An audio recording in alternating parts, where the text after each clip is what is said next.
Good morning students, how are you all? I hope you all are fine and safe at home. Myself Shweta Mudgal, a representative of Shiv Jyoti Educational Group, Kota.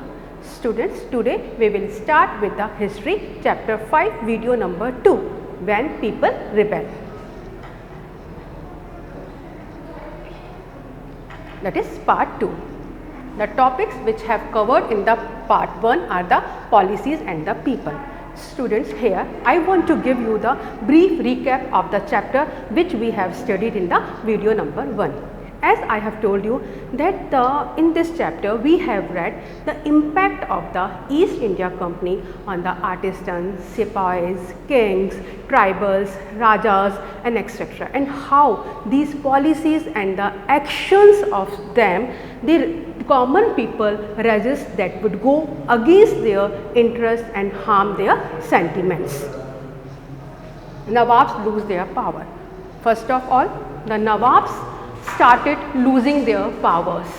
They were trying to annex the territory as much as they can. So slowly and gradually they were trying to annex each and every territory.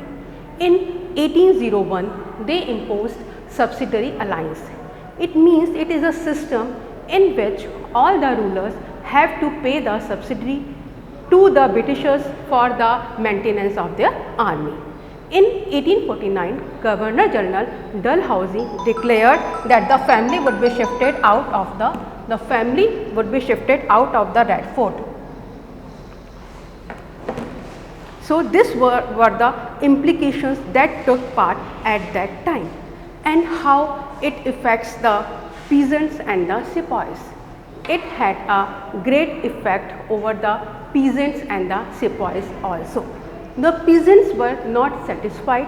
They were against the high policies, high taxes, revenue collection, high prices, and the sepoys were against the pay, allowances and the working conditions which they have to follow. Now the responses to reform. At that time, so many responses took place regarding the removal of the Sati Pratha and widow remarriage. Also in 1850 they passed a new law which made the conversion of Christian easier. So means they were trying to convert the Indians to the Christian religion. So at that time Indians felt that they were trying to destroy their religion, traditions and caste. A mutiny becomes a popular rebellion. Now what happens, students? Now they formed a mutiny. Mutiny means a groups of soldiers who started disobey their army officers. Many of the Indians collected themselves, formed a mutiny to protest against the actions and the policies of the Britishers. It was started in the northern part of India in 1857, which is also known as the Revolt of 1857. So what happened at that time? They set a war against the Firangis. Firangis here means foreigners. They joined a group. The nodal point were Meerut, Delhi and Kanpur. Many of the people, even the common people, joined them and started protesting against the Britishers. Then what would happen? They decided that who would land the rule then. So they proclaimed the Bahadur Shah Jafar as their leader. The aging leader accepted his demand, and this turned to a very great implications over there. The decisions of the Bahadur Shah Jafar to bless the rebellion turned the situation dramatically, and at that time also create a pressure or a threat on the mind of the Britishers. The Lieutenant General Tytler wrote a letter to Commander-in-Chief which expressing the fear felt by them. So in this video, last video, we have read that how they formed a mutiny, how they began rebel. In this video, video number 2, we will start with the company fights back and aftermath. So let's begin. This is very easy, simpler chapter. You read it, you will definitely get it. The company fights back. Company tried to repress with all its might. to repress the rebellion with all its might as much as they can. The company brought reinforcement from England, passed new laws to easily convict the rebels. They passed so many laws at that time. In September 1857, Delhi was recaptured. Delhi was recaptured, but it didn't mean that the rebel lied down here. Our freedom fighters fought for 2 years, and the last Mughal emperor Bahadur Shah Jafar was sentenced to life imprisonment. Bahadur Shah Jafar with his wife was sent to Rangoon jail, and he died there in November 1862. In March 1858, Lucknow was taken. Lucknow was also taken back, and Rani Lakshmi Bai was defeated and killed in June 1858. The same fate was awaiting for Rani Avanti Bai. After the initial victory in the Kheri, she chose to embrace death when surrounded by the British on all sides. Now the Tatya Tope, the story behind that was Tatya Tope was captured to the jungles of the central India, where he continued to fight a guerrilla war. He escaped himself into the jungle of the Central Asia, where he continued a guerrilla war with the support of the tribals, peasants, etc. But after that, Tatya Tope was captured, tried and killed in April 1859. Students, I hope you are getting this chapter is very interesting. The British also tried their best to win back the loyalty of the people. Here, Britishers were trying to get back the loyalty which they have lost. They announced rewards. What they did for that? They announced rewards for loyal landholders who will continue to enjoy traditional rights over their land.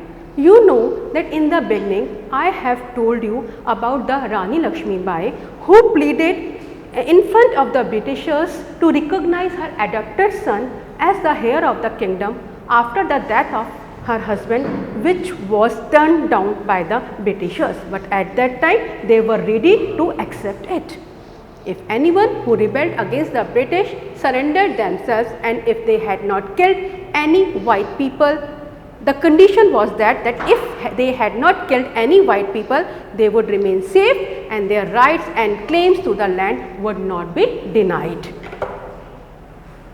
This is a picture of Tatya Tope and the Bahadur Shah Jafar, who sent to the jail in Rangoon.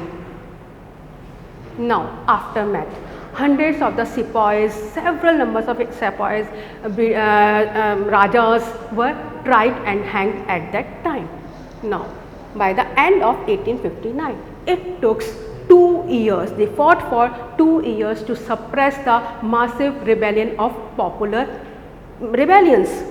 British had regained control. Now they are gaining control of the country. Some of the important changes that were introduced by the British are mentioned below. This is the part of the 1859 Act. In 1858, a new act was passed, 1858 Act, and transferred the powers of the East India Company to the British Crown. Students, here is the important thing which is important for you to know. If we talk about before 1857 and after 1857, before 1857 there was a East India Company, and after 1857 there was a British Crown. And before 1857 there was a post of Governor General, and after 1857 there was Viceroy, that I will explain you in the next slide. So they were trying to take the responsibility of the management of the Indian affairs as much as they can to gain the control over the India. Point 2. A member of the British cabinet was appointed Secretary of the State for the India and made responsible for all matters related to the governance of India. Here they have to obey the Queen as their sovereign power. This is the picture of Government of India Act 1858. Number 3. He was given a council to advise him, called the India Council. As I have told you, the Governor General of India was given the title of Viceroy. Through this measures, the British government accepted direct responsibility for ruling the India. They have to accept the British Queen as their sovereign paramount. 4. All ruling chiefs were assured that their territory would never be annexed in the future. They were assured here, but not in the case of the Rani Lakshmibai and the Tatya Tope, as I have explained you in the earlier. They were allowed to pass on their kingdoms to their heirs, including adopted sons. Now they have passed a rule. The Indian rulers were to hold their kingdoms as subordinates of the British Crown. They have to work under the British Crown. They have to work as the subordinate of the British Crowns. Number 5. The proportion of the Indian soldiers in the army were reduced and the number of European soldiers increased. Here it was also decided to recruit the soldiers from the Awadh, Central India and the South India, and more will be instead recruited from the Gorkhas, Pathans and the Sikhs. The British decided to respect the religious and the social practices of the people in India. Policies were made to protect landlords and jamidars and give them security of rights over their land. Thus, the new phase of history after 1857 began here. So, we finished the chapter here. Hope you got it. Thank you so much.